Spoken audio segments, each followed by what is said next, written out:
Glória a Deus. Meus queridos irmãos, eu vos saúdo com a paz de nosso Senhor Jesus Cristo. Enquanto os meus irmãos encontram Mateus, capítulo de número 8, eu quero agradecer a Deus pela oportunidade de poder estar aqui com os irmãos, neste momento tão especial, celebrando ao Senhor e também para aprendermos um pouco mais da sua palavra. Minha gratidão a Deus pela vida do meu amigo, pastor Franklin, sua família. Temos acompanhado o progresso, o sucesso, o crescimento sadio desta igreja, a aprovação de Deus sobre vocês. Que tudo isso seja apenas o começo de tudo que Deus ainda vai fazer. Quero agradecer a Deus por estar aqui na subsede pela primeira vez, o pastor Genilson. Cumprimentando o pastor Genilson, cumprimento todos os demais obreiros, pastores e irmãos que fazem parte desta grande família. Posso deixar de citar aqui meu amigo pastor Renato. Deus abençoe, meu amigo. Te abençoe com toda a sorte de bênção. Mateus, capítulo de número 8 e o versículo de número 5. Mateus, capítulo 8 e o versículo de número 5. Tendo Jesus entrado em Cafarnaum, um centurião aproximou-se dele implorando: Senhor, o meu servo está na minha casa de cama, ou está na minha casa deitado, paralítico e terrivelmente atormentado. Toda a igreja diga comigo: em casa, deitado, paralítico e atormentado. Jesus lhe disse: eu irei curá-lo. Mas o centurião disse: Senhor, eu não sou digno que entre debaixo do meu telhado, mas diz apenas uma palavra e o meu servo será curado. Porque eu também sou homem sujeito à autoridade e eu tenho soldados sob as minhas ordens. E eu digo a este vai e ele, eu digo a este vai e este, eu digo a este vai e ele, e eu digo ao outro vem e ele, e eu digo ao meu servo faze isto e ele. Então diga comigo: vai, vem e faz.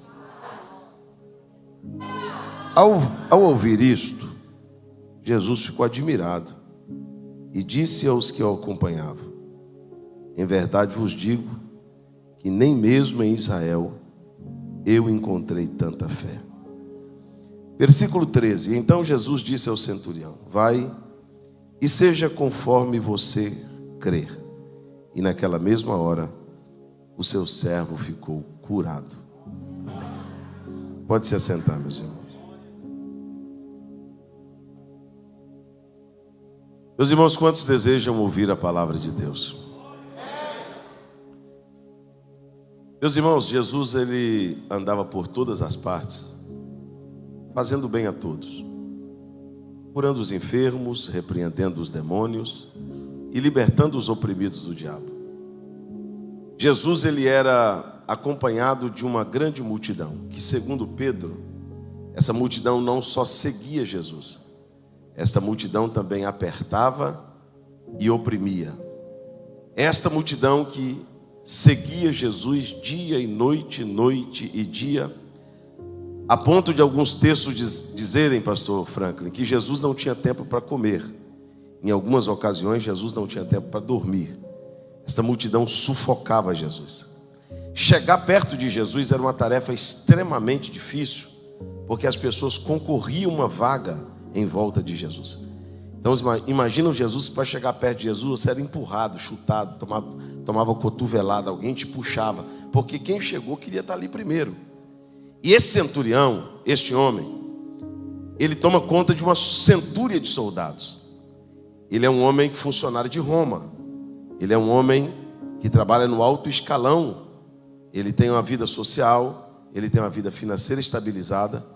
E esse homem, ele tem um problema diferente da maioria das pessoas da Bíblia, pastor Genilson, que Jesus curou ou libertou. Todas as vezes que nós vamos na Bíblia analisar um texto em que Jesus curou ou libertou alguém. Jesus está, pastor Genilson, curando ou libertando a pessoa que está pedindo ou um parente próximo. Quando você vai ver Bartimeu, grita, grita, grita, grita. Claro que ele tinha que gritar, ele era cego. A mulher do fluxo de sangue, pastor, ela foi engatinhando, sofreu. É claro que ela sofreu. Ou ela sofria para ser curada, ou ela morria. A viúva de Naim chorou, mas chorou pelo filho. A mulher cananeia gritou, Jesus, filho de Davi, mas foi pela filha. Jairo abandonou tudo para buscar Jesus, mas porque tinha uma filha morrendo. Porque não é difícil buscar um milagre quando ele é para mim, ou quando ele é para um filho meu, para um parente, para minha mãe, para o meu pai. Este texto aqui é completamente diferente.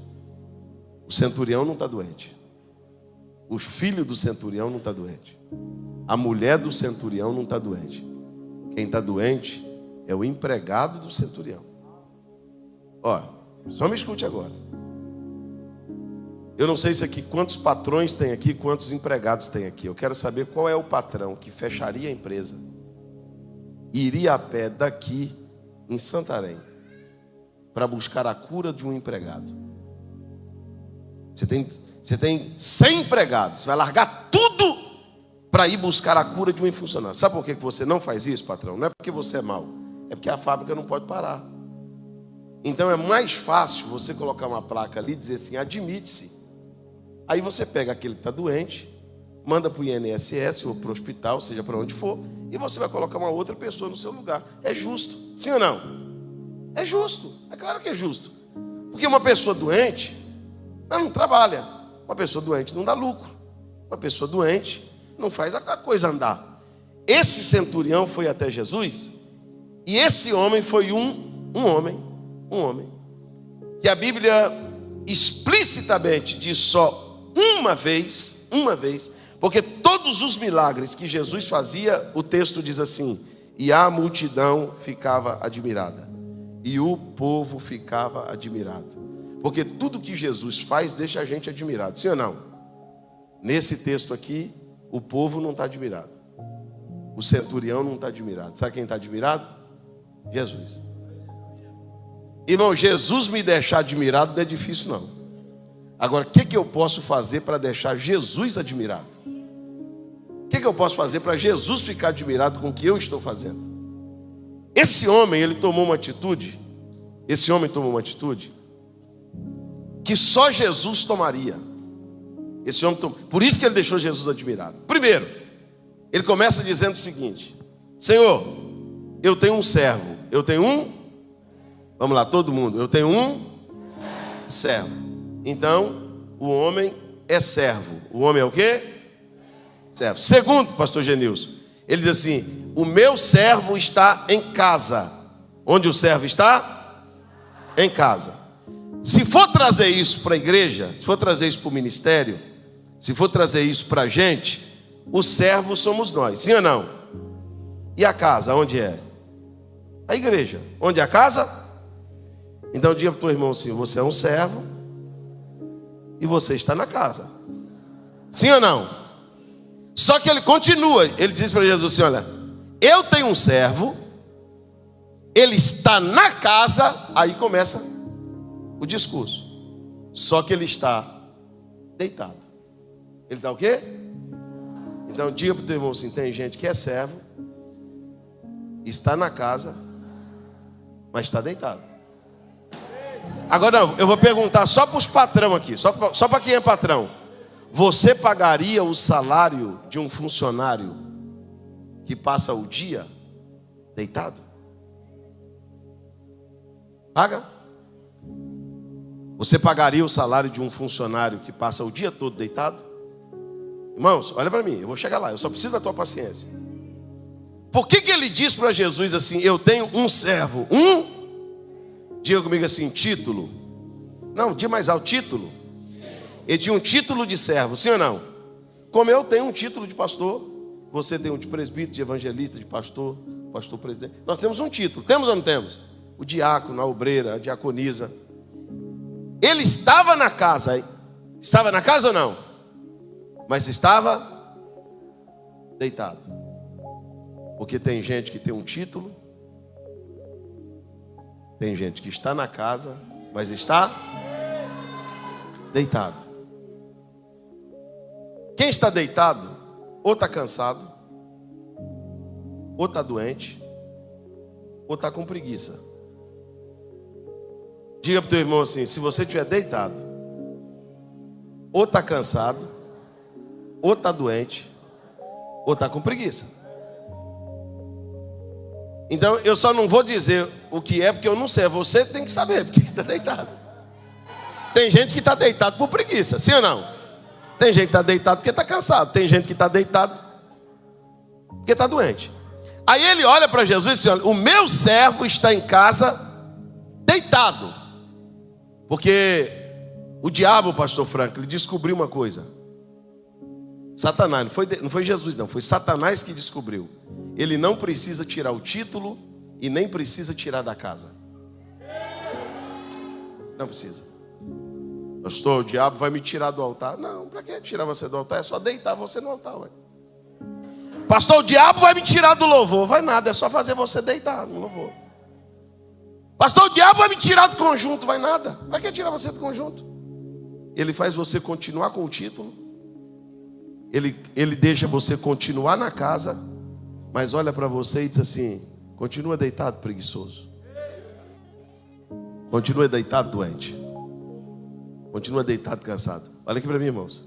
Porque tem gente que tem título, sim ou não? Mas não faz nada. Nada. Tem gente que está na casa, mas não faz nada. Ele está sobrevivendo por causa do título e por causa da casa. Se dependesse de sobreviver do trabalho que ele está fazendo, Jesus chamava ele no departamento pessoal hoje e dava justa causa. Cara, eu estou te abençoando, te salvei, te dei um ministério, chamei você para o santo, e você é esse camarada que só vive deitado. Não. Só que Satanás primeiro deita. Escuta isso aqui. Primeiro ele deita. Primeiro ele. Eu vou chegar lá, paciência. Primeiro ele. Qual é o segundo estágio, pastor? Ele falou para Jesus assim: o meu servo está em casa deitado, mas ele está paralítico. Ou paralisado. Diga comigo, paralisado. Tudo vai começar com uma doença espiritual, com um cansaço espiritual, ou com uma preguiça espiritual. Sabe qual é o avanço de quem está deitado? O próximo passo dessa enfermidade é a paralisia. E o que acontece com uma pessoa que tem título, que está na casa, mas tem paralisado? Sabe o que acontece? Ele tem voz, mas não fala. Ele tem pé, mas não anda. Ele tem mão, mas não trabalha. Ele tem ouvido, mas não ouve. Olha para o teu irmão e diga para ele assim: o diabo não quer te tirar da casa. O diabo quer te paralisar. O diabo quer chegar para o profeta e dizer assim: você é profeta, mas não profetiza. Você é pregador, mas não prega. Você é cantor, mas não canta. Você é presbítero, mas não unge o enfermo não. Porque se você ungir não vai acontecer nada. Olha, Jesus não vai usar tua mão. Jesus não vai usar teu pé. Porque sabe o que mais existe na casa? Escute aqui, irmão, olha para mim. O que falta na casa não é talento. Esses dias eu vi um velhinho orar num congresso de missões. E o velhinho disse assim: um irmão orou antes do velhinho e disse assim: Senhor, levante pessoas. O velhinho pegou o microfone logo depois do pastor Franco e disse assim: irmão, eu até respeito a tua oração, mas Jesus já levantou. Eu falei: mas se Jesus levantou, esse povo está onde? Ele falou: está por aí deitado. Jesus levantou faz tempo. Você está achando que falta profeta na igreja? Está totalmente enganado. Tem um monte de profeta na igreja, só que a boca deles está paralisada. Ah, pastor, não tem pregador. Tem pregador, você que está achando que não tem. Só que a boca do pregador está fechada. Pastor, não tem gente para evangelizar. Tem, claro que tem gente para evangelizar. Só que o inimigo foi lá e paralisou o pé do evangelista, para ele não andar. Mas hoje Jesus me trouxe aqui para dizer que o deitado vai levantar. O paralisado vai movimentar. Quem acredita nisso? Pegue a mão desse irmão que está ao teu lado e diga para ele: Deus te quer em movimento. Balança a mão dele e diz: desperta o dom que há em ti. Desperta o dom de Deus que há em ti. Até quando nós vamos ficar sofrendo na igreja? Escute isso. Incentivando pessoas que têm vocação, mas não cumpre. Tem dom, mas não usa. Tem chamado, mas não faz. Tem pé, mas não anda. Tem boca, mas não fala. Tem ouvido, mas não ouve. Porque o inimigo conseguiu paralisar muita gente. Primeiro, o servo está deitado. O segundo estágio é que ele está paralisado. Ele está o quê? Vocês nunca passaram por isso, não, pastor? De olhar por uma pessoa com um potencial extraordinário, pastor Franca, e olhar para a pessoa assim, sentir aquela compaixão e dizer: um potencial desse, pessoa com uma voz dessa, um chamado desse, está aí encostada, está aí parada, porque o inimigo conseguiu paralisar a pessoa. Só que o próximo nível, pastor Renato, primeiro o inimigo deita, depois ele paralisa e depois ele atormenta. O problema sai do físico e vai para o espiritual. O inimigo começa com uma preguicinha. Prega não, canta não, cantor. Você cantou muito alegre hoje, canta menos. Pega leve. Aí você, mesmo, rapaz, eu acho que vai me dar para uma vez assim, eu vou cantar pregador, não dá o teu melhor não, cara. Prega. Aí primeiro você deita. Vou no culto hoje não. Vou orar essa madrugada não. Outro dia eu vou no culto. Primeiro ele vai te deitando. Aí você vai ficando preguiçoso, negligente, omisso. Logo depois que ele consegue te deitar, ele te paralisa. Daqui a pouco seu dom já não evidencia. Sua voz já não sai. Sua perna já não anda. Sua mão já não se move. E daqui a pouco a senhora está aí dizendo: ei, pastor, essa mensagem é para mim, porque Deus me usava. Essa mensagem é para mim, pastor, eu era um instrumento da mão de Deus. Essa mensagem é para mim, porque eu era uma pessoa ativa na obra. Eu era uma pessoa que Deus me chamava, eu estava pronto. Quem sabe o inimigo não conseguiu te paralisar. Agora ele olha para Jesus e diz assim: só que o meu servo, além de estar deitado, além de estar paralisado, ele está terrivelmente atormentado. Ele está o quê? Atormentado. A tormenta não é física. A tormenta é espiritual. Pega uma pessoa da igreja, irmão, escute isso. Pega uma pessoa da igreja que tem tudo para ser um exímio pastor, um exímio evangelista, um exímio diácono. Se Satanás atormentar o casamento dele, Satanás atormentar a vida emocional dele, se o inimigo criar uma situação de perturbar a vida dele espiritualmente, para atingir o caráter dele, a moral dele, para fazer a mente dele trabalhar de forma errada, daqui a pouco você vai ter um crente dentro da igreja que é servo, que está na casa, mas que está pensando, sabe em quê? Em se matar. E o outro? Em largar a mulher. E o outro? O outro está pensando que se continuar do jeito que está, ele volta para a maconha, ele volta para o pó. Se continuar do jeito que está, essa mulher continuar me atormentando, pastor, arruma um amante, hein? Se esse marido meu continuar do jeito que está, eu largo ele, arrumo outro. Aí já virou tormenta. O problema já não é mais físico. O problema é espiritual. Aí Satanás diz assim: está vendo o problema na casa dele lá? Bota um laço aqui, ó, no caminho dele. Ele vai passar aqui. Está vendo o que ela está passando com o marido? Vou colocar um cara para trabalhar junto com ela no trabalho. Um laço, uma armadilha para trabalhar junto com ela. Vou derrubar ela. Porque aí, agora o problema é espiritual. Ele percebeu que conseguiu deitar, conseguiu paralisar e agora atormentou. Agora eu pergunto para os irmãos: pastor, então esse servo não vale nada? Um servo deitado, paralisado e atormentado? Mas se ele não vale nada, por que o centurião largou tudo para ir até Jesus? Mas se ele não valia nada, por que o centurião não contratou outro? Queria ele. Se ele não valia nada, por que o centurião deixou os 99 lá e falou para Jesus assim: eu vou lá recuperar um. Eu vou te dizer por quê. Levanta comigo as duas mãos aos céus. Porque o inimigo não tenta nem deitar, nem paralisar e nem atormentar um servo inútil. Ele só faz isso com servo em potencial. Se você está enfrentando uma batalha contra o inimigo, é porque ele viu que quando... Não, levanta a mão, é agora que eu vou falar. Pastor, por que o inimigo quer me deitar, me paralisar e me atormentar? Porque quando você está de pé, quando você está em movimento e quando você está sem tormento, a máquina funciona. Quando você está bem com Deus, ninguém te segura. Quando você está bem com Deus, você é cheio do Espírito Santo. Quando você está bem com Deus, você é um trator. Você é cheio de ideia, de estratégia. Quando você está bem com Deus, o negócio contigo funciona. E o inimigo, sabendo que funciona, ele tentou criar uma estratégia para te deitar, para te paralisar e para te atormentar. Pega a mão desse irmão que está do teu lado, você vai liberar uma palavra na vida dele e no ministério dele agora. Diga para ele assim: quem está deitado vai se levantar.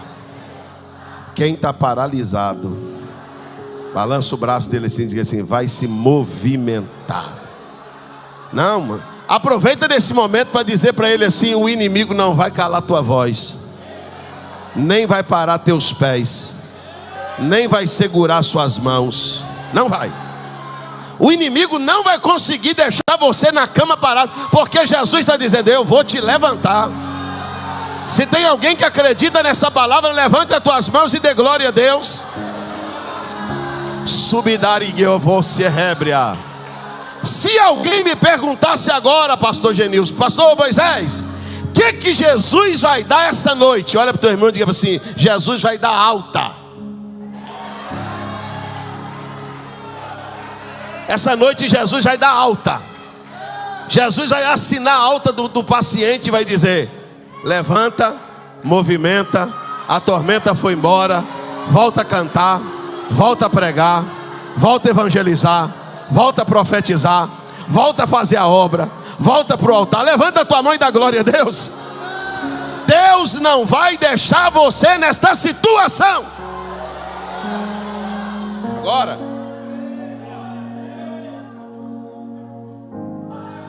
escute. Chorai-me entre vós e a remia. Eu fiquei lutando, irmãos. E olha que tem quase 30 anos que eu prego essa Bíblia. Mas tem dia que a gente lê a Bíblia e parece estar lendo pela primeira vez. Eu fico vendo umas pessoas que entendem demais a Bíblia, eu conheço tudo. Eu falo: rapaz, eu queria ser assim. Eu não sou assim. Tem dia que eu leio de novo. Eu falo: Jesus, entendi não. Como é que um homem vai buscar a cura de um homem que só dá problema para ele? Só dá prejuízo para ele. O homem está deitado, paralisado, atormentado. E o centurião quer ele. Eu quero que o Senhor cura ele. Pastor Renato, demorou um tempinho, mas eu entendi. Jesus disse assim: sabe por que o centurião foi buscar a cura dele, meu filho? Porque aquele homem deitou, paralisou e ficou atormentado. Mas aquele homem estava assim, ele não era assim. Você consegue dizer para o irmão assim: você está assim, mas você não é assim. Você não é assim. Você pode estar. Quando o centurião olhava para a cama e via aquele homem deitado, homem de Deus, e alguém chegava para ele dizendo assim: rapaz, dá as contas para esse cara, amarra o gancho desse cara, manda esse cara embora, esse cara está te dando prejuízo. O centurião chamava quem estava falando, dizendo assim: rapaz, você sabe quantos anos que esse cara trabalhou para mim? Esse cara me ajudou a ser o centurião que eu sou hoje. Esse cara está aí deitado hoje, mas quando esse cara estava bem, Ele fez para mim coisa que muita gente que está bem hoje não fez. Posso te dar uma notícia? Se Jesus olhasse só para o hoje, talvez ele riscasse o nosso nome do livro da vida. Mas o escritor aos Hebreus diz que Deus não é injusto para se esquecer. Jesus olha para uma mulher que não está cantando. Eu só vejo uma mulher covarde. Jesus diz assim: ela não está cantando hoje, mas ela cantou 20 anos. Jesus, mas ele não está pregando. É, meu filho, ele não está pregando esse ano, mas o ano passado ele pregou, o ano retrasado ele pregou. Eu não posso esquecer do que ele fez. E por que o senhor não manda ele embora? Jesus disse: porque eu prefiro restauração do que substituição. Levanta comigo as duas mãos aos céus. Jesus trabalha com reciclagem. Jesus não trabalha com lixeira. Jesus não joga no lixo quem deitou. Jesus não joga no lixo quem está paralisado. Jesus não joga na lata do lixo quem está atormentado. Sabe o que Jesus faz? Jesus cria uma situação para levantar ele de novo, para dar saúde a ele de novo. Quem acredita que alguém vai se levantar e o nome do Senhor vai ser glorificado?